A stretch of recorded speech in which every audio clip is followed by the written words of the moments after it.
ذی الطول والفضل والإحسان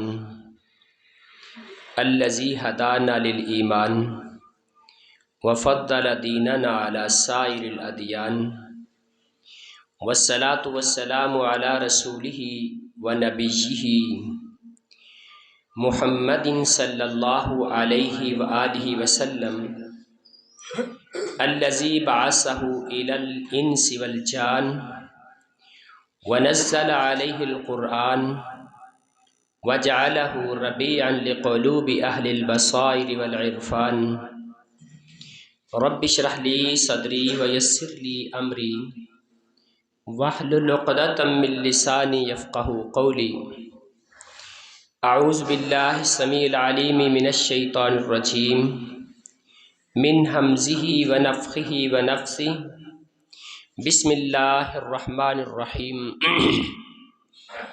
ولو كنت فظا غلیظ القلب لانفضوا من حولك فاعف عنهم واستغفر لهم وشاورهم في الامر فاذا عزمت فتوکل علی اللہ صدق اللہ العظیم وقال اللہ تعالی انک لعلی خلق عظیم صدق اللہ العظیم۔ کائنات کے خالق و مالک نے پوری دنیا کا، پوری کائنات کا سب سے بڑا احسان ہم پر یہ کیا ہے کہ ہمیں مسلمان بنایا ہے۔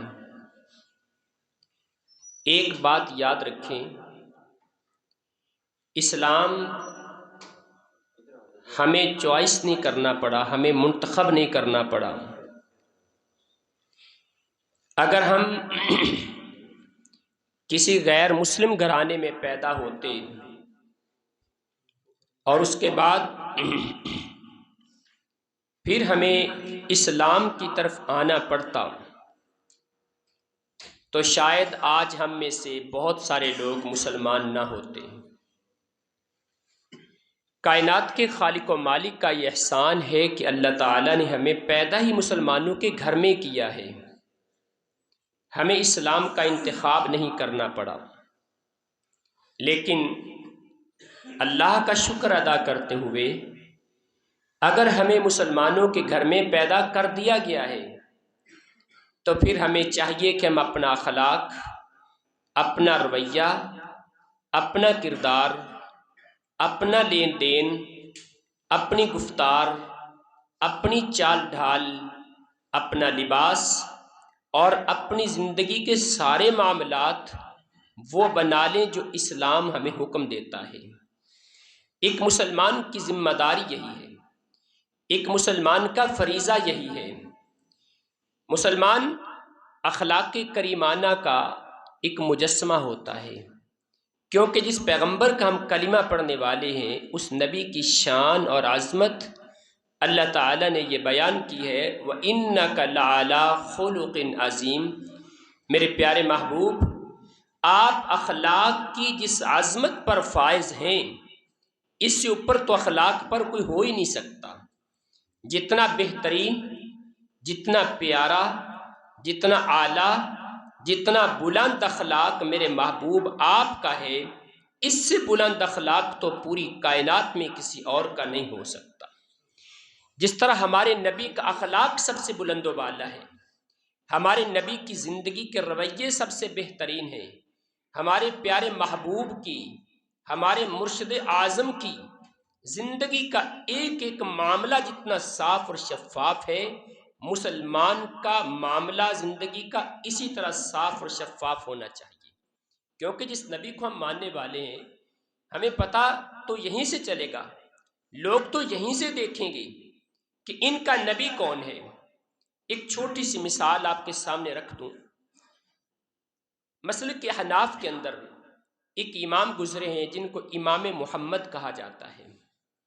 انہوں نے کتاب لکھی الجامع الکبیر کے نام سے، اتنی بڑی کتاب، اس کتاب کے اندر فقاہت وہ بیان کی، ذہانت کا وہ سرچشمہ اس کے اندر رکھا۔ ایک یہودی نے اس کتاب کا مطالعہ کیا تو یہودی وہ کتاب پڑھ کے مسلمان ہو گیا، اور پتہ اس نے کیا کہا تھا؟ ھذا محمدکم الاصغر فکیف محمدکم الاکبر۔ مسلمانوں، یہ تو تمہارا چھوٹا محمد ہے نا، ایک امتی محمد ہے جس نے کتاب لکھی ہے۔ اگر تمہارا ایک امتی محمد، ایک چھوٹا محمد اتنا عظیم ہے، تو جس محمد کا تم کلمہ پڑھتے ہو وہ کتنا عظیم ہوگا۔ مسلمان کا یہ رویہ اور شان ہونی چاہیے۔ مولانا ثناء اللہ امرتسری رحمۃ اللہ علیہ، ان کا ہمسایہ ایک ہندو تھا، گالیاں دیتا، غلاظت ان پہ بکتا، ان کے بارے میں بری بری باتیں کرتا، الزامات لگاتا ان پہ۔ کچھ دن ہوئے اس کی آوازیں نہیں آئیں، پتہ کیا کسی سے، وہ میرا ہمسایہ کہاں ہے؟ بتانے والوں نے بتایا اس نے کسی کا قرض دینا تھا، اس کے خلاف کیس ہو گیا، کوتوال سپاہی پولیس والے اس کو پکڑ کے لے گئے، اس وقت جیل میں بند ہے۔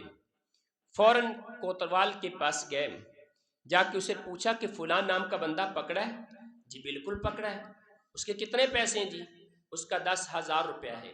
کہا یہ 10,000 روپیہ میرے سے لے لو اور اس کو آزاد کر دینا۔ اور واپس آتے فوراً بازار سے سامان لیا، کہا کہ وہ بندہ تو جیل میں ہے، اس کے بچوں کا کیا قصور ہے، وہ گھر میں بھوکے نہ بیٹھے ہوں۔ بازار سے راشن لیا، اس کے گھر پہنچایا۔ جب وہ ہندو گھر واپس آیا، اس نے گھر آ کے دیکھا کہ میرے گھر میں تازہ سامان پڑا ہوا ہے اور میرا قرض بھی کسی نے ادا کر دیا ہے۔ پوچھنے والوں سے پوچھتا ہے، سوال کرتا ہے، لوگوں سے معلوم کرتا ہے۔ بیوی نے بتایا، اللہ کے بندے، جس کو تو روزانہ گالیاں دیتا تھا نا، اسی نے ہمارے گھر میں راشن پہنچایا ہے، اور مجھے لگتا ہے کہ تیرا قرض بھی اسی نے ادا کیا ہوگا۔ فوراً مولانا ثناء اللہ صاحب کے پاس پہنچا رحمت اللہ علیہ، کہتا ہے تمہیں یہ کام کرنے کا، کس نے اس کام کرنے پہ ابھارا؟ یہ کام تم نے کیوں کیا؟ میں تو تمہیں گالیاں دیا کرتا تھا، میں تو تمہیں برا بھلا کہتا تھا، میں تو تم پہ غلاظت بکتا تھا، اور تم نے میرے ساتھ کتنا اچھا سلوک کیا، بتاؤ تمہیں یہ طریقہ کس نے سکھایا؟ مولانا ثناء اللہ صاحب کہنے لگے، مجھے میرے دین نے، میرے پیغمبر کی سیرت نے یہ کام سکھایا ہے۔ اللہ اکبر، فوراً کلمہ پڑا، مسلمان ہو گیا۔ آج ایک مسلمان کا رویہ دیکھ کے، آج ایک مسلمان کی گفتار دیکھ کے میں بھی سوچوں، آپ بھی سوچیں، آج ہماری زبان سے نکلتے الفاظ سن کے کتنے لوگ دین کے قریب آئے ہوں گے، کتنے لوگوں نے ہمارا کردار دیکھ کے اپنا کردار بدلا ہوگا، کتنے لوگوں نے ہمارا اخلاق دیکھ کے اپنا اخلاق ہمارے جیسا بنایا ہوگا، کتنے لوگوں نے یہ سوچا ہوگا کہ ہماری زندگی بھی ان کی زندگی جیسی ہونی چاہیے۔ لوگ تو ہمیں دور سے دیکھ کے کہتے ہیں اس سے کام نہ کرنا، یہ فراڈ کرنے والا ہے، اس سے معاملہ طے نہ کرنا، یہ دھوکہ کرنے والا ہے۔ پیغمبر کائنات علیہ السلام، آپ اتنے اعلیٰ اخلاق کے مالک تھے، اور آپ کی تعلیمات بھی یہی فرماتی ہیں۔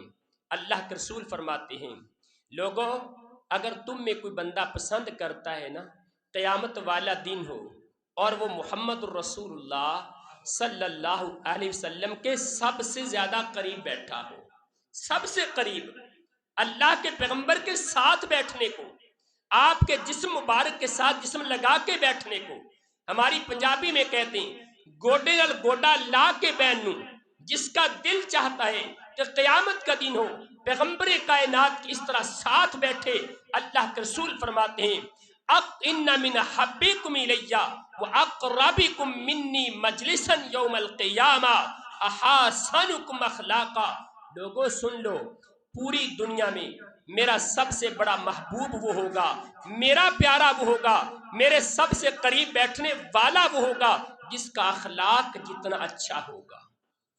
رسول مکرم صلی اللہ علیہ وسلم فرماتے ہیں، ان الرجل لا یدرک درجۃ الصائم القائم بحسن الاخلاق۔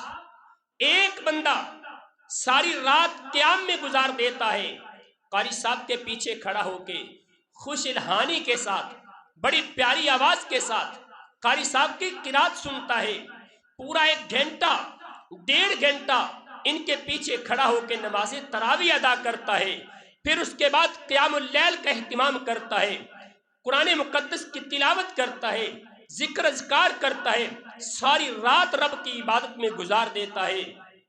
اور دوسری طرف یہی بندہ جو ساری رات قیام کرنے والا دن کا روزہ بھی رکھ لیتا ہے، اللہ کے رسول فرماتے ہیں رات بھر قیام کرنے والے کو، دن بھر روزہ رکھنے والے کو اللہ شاید وہ مقام عطا نہ کرے جو مقام اچھے اخلاق والے انسان کو اللہ عطا کر دیتا ہے۔ اس کو جو بلندی اور عظمت مل جاتی ہے، جتنا اعلیٰ مقام مل جاتا ہے، اور یہی اچھا اخلاق ہے۔ رسول مکرم صلی اللہ علیہ وسلم سے اللہ فرماتے ہیں وَلَوْ كُنْتَ فَظًّا غَلِيظَ الْقَلْبِ، اے میرے محبوب پیغمبر، آج تو اپنی آنکھ سے اشارہ کرتا ہے، صحابہ اپنی گردنیں کٹوانے پہ تیار ہو جاتے ہیں، میرے محبوب نبی تیری زبانی اثر سے ایک لفظ نکلتا ہے، صحابہ لائنیں بنا کے کھڑے ہوتے ہیں کہ اللہ کے رسول مجھے کہیں میں یہ کام کرنے کی سعادت حاصل کروں۔ میرے محبوب پیغمبر تو اپنے گھر میں ہوتا ہے، تیرے دروازے پہ صحابہ اکرام وضو کا پانی لے کے کھڑے ہیں، دودھ کے پیالے لے کے کھڑے ہوتے ہیں، اپنے گھر کے پاکیزہ پکوان تیری خدمت میں پیش کرنا اپنے لیے سعادت سمجھتے ہیں، تیرے جوتے اٹھانا اپنی آنکھوں پہ لگانا صحابہ اکرام اپنی نجات سمجھتے ہیں۔ آج تیری ایک ایک بات پہ صحابہ اکرام اپنی جانیں کٹوانے کو تیار ہیں، بچے قربان کرنے کو تیار ہیں، اور صحابہ اکرام تو یہاں تک بھی کہتے ہیں اللہ کے پیغمبر یہ خشکی تو خشکی ہے، آپ میں حکم دیں سمندر میں چھلانگیں لگانے کی، ہم تو سمندر میں چھلانگیں بھی لگا دیں۔ میرے محبوب نبی آپ کو پتہ ہے صحابہ تجھ پہ اپنی جانیں کیوں نچھاور کرتے ہیں، اتنی محبتیں کیوں دیتے ہیں؟ اس لیے کہ آپ کا اخلاق کریمانہ ہے، آپ کی گفتار نرم ہے، آپ کی محبت کا انداز نرالا ہے، آپ کے رویے صحابہ کرام کے ساتھ مشفقانہ ہے، اور اپنے صحابہ کے ساتھ آپ کے رحمت والے رویے ہیں۔ میرے محبوب نبی سن لو وَلَوْ كُنْتَ فَظًّا غَلِيظَ الْقَلْبِ، اگر تم نے اپنی زبان کو سخت کر لیا، اپنے الفاظ کرخت کر لیے، اپنا لہجہ درست کر لیا، ایک بھی صحابی تیرے پاس بیٹھنے کو تیار نہیں ہوگا، لن فضوا من حولک، سارے کے سارے تجھے چھوڑ کے چلے جائیں گے، تیرے پاس بیٹھنے کو تیار نہیں ہوں گے۔ ایک مسلمان کا اخلاق، اور اخلاق کا معنی ہم نے پتہ کیا سمجھ لیا، دو غلطیاں کرتے ہیں، ایک صرف اپنی زبان کو میٹھا کر لیں، اندر دل جتنا مرضی برا ہو، ہم کہتے ہیں بڑا اچھا اخلاق ہے جی۔ دل کی صفائی یہ بھی ضروری، اخلاق کے اندر جو زبان کہتی ہے دل اس کے مطابق چلتا ہو۔ مسلمان کبھی دو نمبر نہیں ہوتا، مسلمان کبھی دوغلی پالیسی اختیار نہیں کرتا، مسلمان ایک پالیسی پہ چلتا ہے، ایک منہج پہ چلتا ہے، ایک رویے اور طریقے پہ چلتا ہے جو مسلمان کے دل میں ہوتا ہے، وہی زبان سے کہتا ہے۔ اگر دل میں کچھ اور ہو، زبان سے کچھ اور کہے، رب کا قرآن اعلان کرتا ہے کبر مقتا عند اللہ ان تقولوا ما لا تفعلون۔ اے ایمان والو سن لو، کائنات کا رب سب سے زیادہ ناراض جس کام سے ہوتا ہے وہ یہ کام ہے کہ تمہارے دل میں کچھ اور ہو، عمل میں کچھ اور ہو، اور تمہارے قول میں کچھ اور ہو، اس بات سے اللہ بڑا ناراض ہوتا ہے۔ آج اپنے آپ کو رب کی ناراضگی سے بچائیں۔ ہم بڑے بڑے لوگوں کی ایمانداری کی مثالیں دیتے ہیں، مومن ایماندار ہوتا ہے، کبھی بے ایمانی نہیں کرتا، اتنا ایماندار ہوتا ہے، اتنا ایماندار ہوتا ہے۔ آپ نے وہ واقعہ تو سنا ہوگا نا، ایک آدمی نے زمین فروخت کی، دوسرے نے خرید لی، زمین کے اندر سے سونے کا گھڑا نکل آیا، خریدنے والا کہتا بھائی تمہارا ہے، زمین تم نے بیچی تھی، گھڑا اس کے اندر تھا تمہارا، یہ میں نے تو نہیں خریدا، سونے کا گھڑا نکلا ہے۔ اللہ اکبر۔ میں تو کہا کرتا ہوں اگر آج کے دور میں کسی سے زمین لے لیں، اس زمین کے اندر سے سونے کا نہیں مٹی کا گھڑا نکلا ہے، ہم وہ بھی واپس نہیں کرتے، چلو گھر میں پانی ٹھنڈا کر لواں گے، ہم وہ بھی واپس نہیں کرتے۔ سونے کا بھرا ہوا گھڑا نکلا، خریدنے والا کہتا ہے بھائی تم نے بیچی تمہارا ہے، وہ کہتا ہے نا نا، جب میں نے زمین بیچ دی تو گھڑا بھی تو ساتھ ہی گیا، یہ تمہارا ہے، وہ کہتا ہے تمہارا ہے، وہ کہتا ہے تمہارا ہے۔ یہ امانت داری کی مثال ہے۔ آج کے مسلمان کو اس طرح امانت دار ہونا چاہیے، یہ بھی اخلاق کی اعلیٰ مثال ہے۔ امانت داری اخلاق ہے، عدل و انصاف اخلاق ہے۔ رسول اللہ صلی اللہ علیہ وسلم فرماتے ہیں لا یؤمن احدکم حتی یحب لاخیہ ما یحب لنفسہ، تم میں سے کوئی بندہ اس وقت تک مومن بن ہی نہیں سکتا جب تک اپنے لیے جو پسند کرتا ہے وہ اپنے بھائی کے لیے پسند نہ کرے، اس وقت تک ایمان سے خالی رہتا ہے۔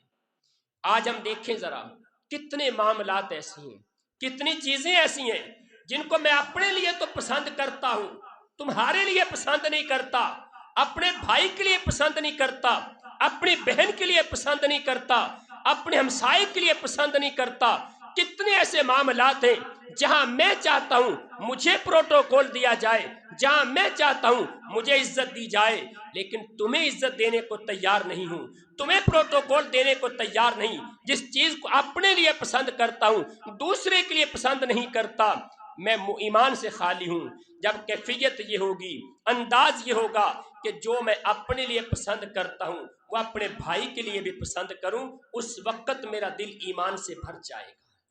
یہ بھی انسان کا اخلاق ہے۔ تیسرے نمبر پہ انسان کا اخلاق کیا ہے؟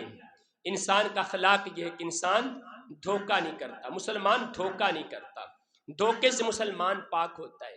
بڑے افسوس سے کہنا پڑتا ہے دکان مسلمان کی ہوتی ہے، مارکیٹ مسلمان کی ہوتی ہے، خریدنے والا مسلمان، بیچنے والا مسلمان، پھر مسلمان کی دکان پہ جا کے یہ کہتا ہے بھائی 2 نمبر چیز نہ دیا جائے، ملاوٹ والی نہ دیا جائے، 1 نمبر دیا جائے۔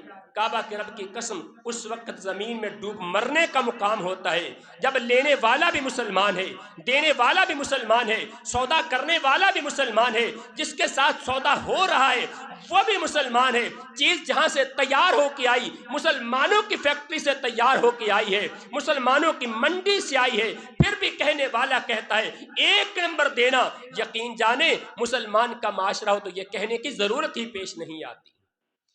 ہم روزے بھی رکھیں، راتوں کے قیام بھی کریں، نماز تسبیح بھی پڑھیں، 1 مہینے میں 10 مرتبہ قرآن مجید کی تلاوت بھی کریں، اور ہم افطاریاں بھی کروائیں، صدقات و خیرات کا اہتمام بھی کریں، بڑی بڑی نیکیوں کے بلند و بانگ دعوے بھی کریں، لیکن کیا فائدہ جب قیامت کا دن ہو اور ہمارے یہ ساری نیکیوں کے پہاڑ نظر آتے ہوں اور پیچھے لینے والے بھی کھڑے ہوں۔ اللہ اس سے ہم نے حق لینے تھے، ہماری نیکیاں تقسیم ہو جائیں، لوگوں کے گناہ ہمارے کھاتے میں آ جائیں، مفلس بن کے، نادار بن کے، کنگال بن کے، فقیر بن کے، جنت میں جانے والے بن کے، لیکن رب کی جہنم میں داخل ہو جائیں، ہمارے سے بڑا بدبخت اور کون ہو سکتا ہے؟ آج شاید ہم سمجھتے ہیں اللہ تعالیٰ کے کیمرے ناکام ہو جائیں گے، رب نے جو کیمرے لگائے ہیں، سیکورٹی کا سسٹم لگایا ہے، شاید اس کے اندر خرابی آ جائے گی، شاید کبھی اس کے اندر لوڈ شیڈنگ ہو جائے گی، لیکن یاد رکھ لو ان ربک لبالمرصاد، رب کائنات نے کیمرے لگائے ہیں۔ اللہ تعالیٰ نگرانی کرتا ہے، صرف تیرے وجود کی نہیں، تیرے دل کی دھڑکنوں کو بھی وہ کیمرے ریکارڈ کرتے ہیں، تیری رگوں میں چلنے والے خون کو بھی وہ کیمرے ریکارڈ کرتے ہیں، تیرے دماغ میں اٹھنے والے تصورات کو بھی وہ ریکارڈ کرتے ہیں۔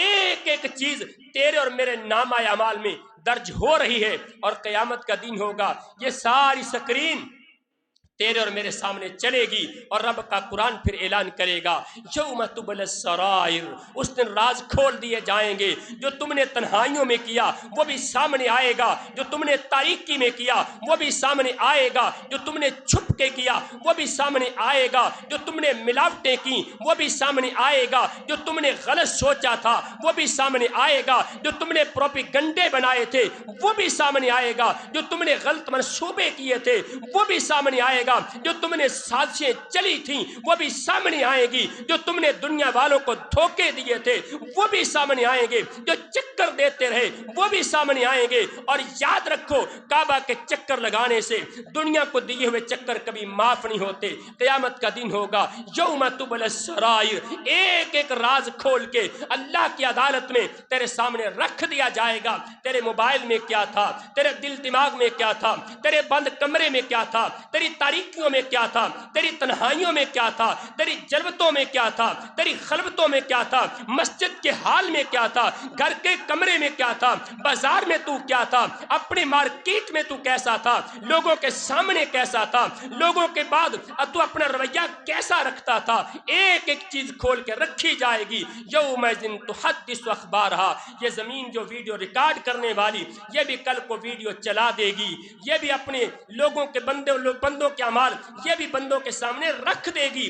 یومئذ یصدر الناس اشتاتا لیروا اعمالہم، اس دن پھر لوگ اپنے اعمال دیکھنے کے لیے بھاگے بھاگے پھریں گے، میرا رزلٹ کیسا نکلا، میرا نتیجہ کیسا نکلا۔ اگر رزلٹ اچھا آئے گا آوازیں دے کے کہے گا ہاؤ مقرؤ کتابیہ، آجو پڑھو میرا اعمال نامہ، دیکھو میرا رزلٹ کارڈ، میں کتنے نمبر لے کے پاس ہو گیا۔ اور جس کا اعمال نامہ برا ہوگا وہ بھی آوازیں دے کے کہے گا یا لیتنی لموت کتابیہ، ہائے کاش میرا اعمال نامہ مجھے ملتا ہی نہ، ہائے کاش رزلٹ آؤٹ ہوتا ہی نہ، ہائے کاش نتیجہ نکلتا ہی نہ۔